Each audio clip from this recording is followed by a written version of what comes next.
있다. 우리 대한민국은 그런 광신도를 총리로 맞이해드려야 됩니까? 네. 광신도라는 저도 말을 이제 한 말씀 이해해 주시죠. 제가 잠깐 말씀드릴게요. 이 국제적 망신은 사실은 윤창중 청와대 전 대변인으로 끝난 줄 알았어요. 사실은. 끝난 줄 알았는데 산 넘어 산이라는 생각이 들었고요. 외교부 2차관은 영국에 가서 위안부 문제와 관련해서 일본의 어떤 그 사과를 비롯해서 대책을 요구를 하고 있고, 국내에서는 총리 후보자의 과거 발언에 대해서 이렇게 국민들이 지금 논란하고 있고 상처받고 있는 이 상황이 국제적 망신이죠. 이게 뭐 윤창중 대변인만으로 끝날 문제가 아니구나, 이게. 첩첩산중이구나, 이런 생각이 우선 들고요. 또 하나는 그 엊그제 그 위안부 피해자 할머니 김복동 할머니 말씀처럼 도대체 얼마나 사람이 없으면 이런 사람을 총리로 뽑느냐. 그런 얘기 하셨어요. 나라가 망하려면 이런다. 그런 얘기도 하셨고요. 그리고 정부가 나서서 우리 이제 다 할머니들 다 한 분씩 돌아가시고 뭐 며칠 전에도 돌아가시지 않았습니까? 그런 분들 정부가 나서서 이 문제를 해결을 해줘야 되는데 할머니 표현이 딱 이겁니다. 아무것도 모르는 쪼다 같은 총리를 이렇게 낸다는 게 말이 되느냐. 이런 말씀하시면서 분노하시더라고요. 그러니까 그런 상황을 미루어 놓고 봤을 때 도대체 누가 이런 분을 추천을 한 건지 정말 알고 싶어요, 저는. 그 중심에는 김기춘 비서실장이 있는 거 아니겠습니까? 그러니까 대통령의 생각이 변하지 않는 한, 대통령의 국정 운영 철학이 변하지 않는 한, 그리고 김기춘 실장이 영원히 유임되는 한, 누가 총리가 오고 어떤 장관들이 와도 이 상황은 변하지 않는 것이죠. 그게 국가 개조가 안 된다는 말씀입니다. 그러니까 청와대 아까 인사 시스템 말씀하셨고 뭐 3일 걸리고 뭐 보름 걸리고 말씀하셨는데요. 이건 마인드가 중요한 겁니다. 비서실장이 인사위원장으로 수석들 몇 명 데리고 하는 거 아닙니까? 그리고 기준이나 이런 것들도 다 그 안에서 끼리끼리 해주는 것이죠. 오픈 마인드로 외부 인사들에게 추천을 받거나 이런 것도 별로 없지 않습니까? 그냥 쌓여있는 자료들 가지고 사실 이 문 후보자가 지명이 됐을 때 누구도 알 수 없었고 누구를 통해서 어떻게 후보자로 지명이 된 건지 알 수가 없었어요. 그러니까 왜 항상 이런 예측 불가능한 그런 인사가 이루어지냐에 대해서 저는 정말 근본적인 그 질문을 던지고 싶고요. 좋은 분들도 얼마나 많고 그날 아침까지도 이완구 원내대표가 뭐 야당까지도 폭을 넓혀서 다 수긍할 수 있는 그런 사람으로 찾고 있는 것 같다. 이런 얘기 하셨는데 결국 결론은 이분으로 귀결되지 않았습니까? 이게 비극이죠. 이 국가 재난 사태죠. 여기에 대해서 정말 근본적인 물음을 던지고 싶은 겁니다. 그래서 참 인사가 어려운 겁니다.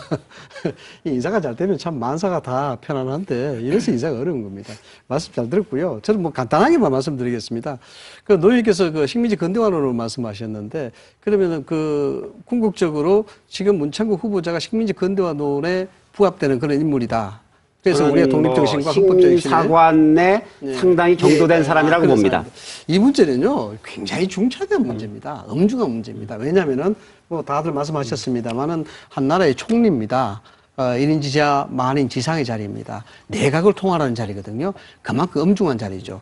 어떤 의미로든지 총리가 갖고 있는 역사관, 국가관은 굉장히 중요할 것 같습니다. 그러나 지금 나오는 동영상에 대한 부분, 그리고 나는 그 칼럼 부분, 이걸 가지고 국민들 보고 다 읽어보라. 이렇게 할 수도 없는 문제 아니겠습니까? 보수의 가치도 말씀하셨습니다만 이 문제는 그만큼 보수의 가치를 흔들 정도로 굉장히 중차대하고 엄중한 문제입니다. 그래서 이 문제는 여기서 결론낸 문제도 아니고 당연히 이거는 정치권에서 이 인사가 적합한지 안 한지 이 부분은 정상된 절차에 의해서 정상된 논의를 통해서 이건 분명히 밝혀져야 될 일이다. 저는 그렇게 보고요.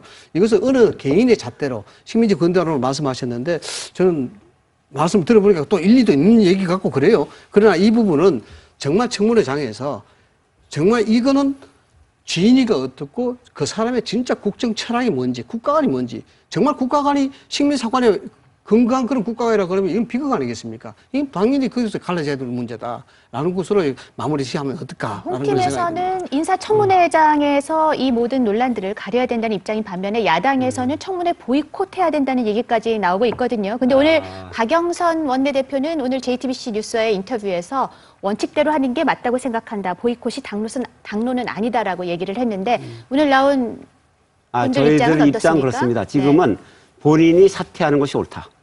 그런데 끝까지 사퇴를 하지 않고 인사청문 요구서가 국회에 제출된다면 아마 그때는 그 절차대로 할 겁니다. 그렇지만 예. 저희들은 본인이 이 의혹에 대해서 해명할 수 없으리라고 보고 있고요. 예. 그리고 절대 국민 정서에 총리가 될 수 없는 분이라고 저는 생각을 하고 있습니다. 예. 어르신 말씀이시고요. 지금 그 노 의원님이나 우리 뭐 김 대변님이나 이게 진짜 발전적인 이야기를 하고 있는 상황 아니겠습니까? 그래서 이제 2000년도 청문회법이 만들어지고 나면서 우리가 적법 절차에 대한 건전한 논의의 장이 딱 만들어져 있습니다. 그래서 거기서 충분한 논의를 해도 충분하다. 그런 생각을 할 수 있습니다. 올라오겠습니까? 예. 그러니까 제가 드리고 싶은 말씀은 선입관을 가질 필요가 없다는 거죠. 그러니까 우리가 청문회를 통해서 검증을 해보자 이 말입니다. 그리고 본인 입을 통해서 스스로 그 이 문제들에 대해서 어떻게 설명을 하고 있는가. 그리고 과연 그것이 우리가 납득할 만한 것인가. 이런 것들을 청문회라는 게 그래서 있는 건데. 근데 그렇게 사람이 없습니까? 아니, 그리고 그렇게 사람이 없나요? 따져보세요. 참. 지금 이분이 언론인 중엔 처음이고요. 또 저 충북분으로는 또 처음이라고 그러잖아요. 충북분도 아니에요. 그 피난 와가지고 잠깐 거기 있다가 군만 올라갔어요. 아니, 충북분 아니십니까? 충북 맞는데, 네. 맞긴 맞아요. 아니, 그러니까. 그런데 충북에 연고가 있는 분이 아니, 아니에요. 야당에서도 그 스스로 말씀하셨잖아요. 그동안 무슨 뭐. 중학교까지 나오셨다고 예. 해서 네. 근데요, 가장 좋은 거는 뭐 16일 날 지금 청문 보고서 그거를 지금 국회에 보내겠다는 거 아닙니까? 예. 그걸 뭐 밀어붙이겠다 지금 이런 모습으로 나오고 있는데 새누리당 의원들 중에서도 여기에 대해서 야당과 또는 뭐 대다수의 국민과 기회를 같이 하는 분들이 많다는 점에 반드시 기억을 해야 될 것 같고요. 맞습니다. 예. 그리고 가장 좋은 거는 이 김기춘 실장하고 이 문창극 후보자가 동반 사퇴하는 게 가장 좋은 방법이고요. 다만 또 하나는 이 후보자가 과연 대통령이 5월 19일 담화문에서 발표하셨던 것처럼 국가를 개혁하고 국민이 원하는 그런 총리 후보자인가. 그리고 후보자 시절부터 대선 때 후보자 시절부터 계속 말씀하셨던 국민 대통합에 적합한 인물인가. 그리고 100% 국민 행복 시대를 만들 수 있는 그런 총리인가. 거기에 대해서는 네. 벌써 아니라고 생각하는 거죠. 벌써 아니라고 생각하는 것이고요. 하지 마시라니까. 그래서 청문회라는 예. 이런 복잡한 서로 피곤한 이거를 굳이 하기 문창극 전에 사퇴하는 게 옳다는 후보께서. 것이고요. 의원님 제가 한 말씀을 더 하겠습니다. 통상의 이 장관 후보자도 그렇고요. 인사청문회 후보자들은 보편적으로 이런 태도를 보입니다. 저도 이제 김황식 총리 후보자 청문회 이제 야당 간사를 했었기 때문에 청문회 정말 여러 번 했었습니다. 근데 어떤 의혹이 제기가 되면요. 정말 본인이 적극적으로 해명을 합니다.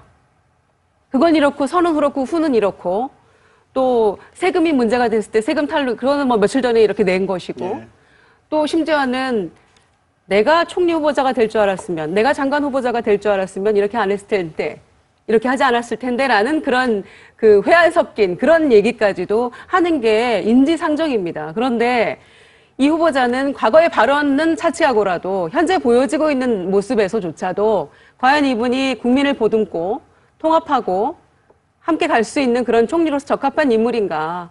그 변명하는 뭐 변명도 제대로 안 하고 소송하겠다고 얘기하고 언론인 출신이라 바로 그냥 그렇게 소송 얘기가 벌써 나옵니까?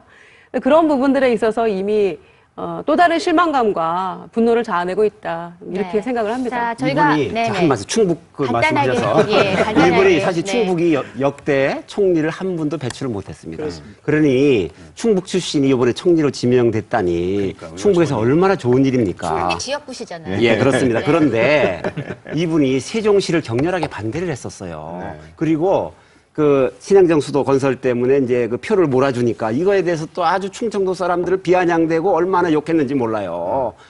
땅값 조금 오른다고 말이지 표 몰아줬다고 비아냥대고 욕하고 이래가지고요. 충청도에서도요 이 사람 싫어해요. 네, 알겠습니다. 자, 뭐 반론 잠깐 하시겠습니까? 노 의원님 말씀에 대해서. 예, 근데 네. 이제 저는 그렇게 생각합니다. 이분이 이제 칼럼을 굉장히 많이 쓰셨더라고요. 근데 네. 저도 이분 칼럼을 많이 읽어봤는데 그 칼럼과 칼럼 사이에 또 서로 말하자면 그 상반되는 논리들을 가지고 설명이 잘 안 되는 부분도 없잖아 있었어요. 그러니까 제가 드리고 싶은 말씀은 한두 칼럼에서 뭐라고 얘기한 걸 가지고 전체 이 후보자에 대해서 이 사람은 이렇다 네. 이렇게 판단하는 건 좀 위험하다. 저는 그런 말씀을 드리는 겁니다. 저희가 문 총리 후보자를 둘러싼 논란에 대해서 지금까지 토론을 벌여봤는데요. 이번에는 최근에 단행된 청와대 개편과 그다음에 또 개각에 대한 얘기를 좀 해보겠습니다.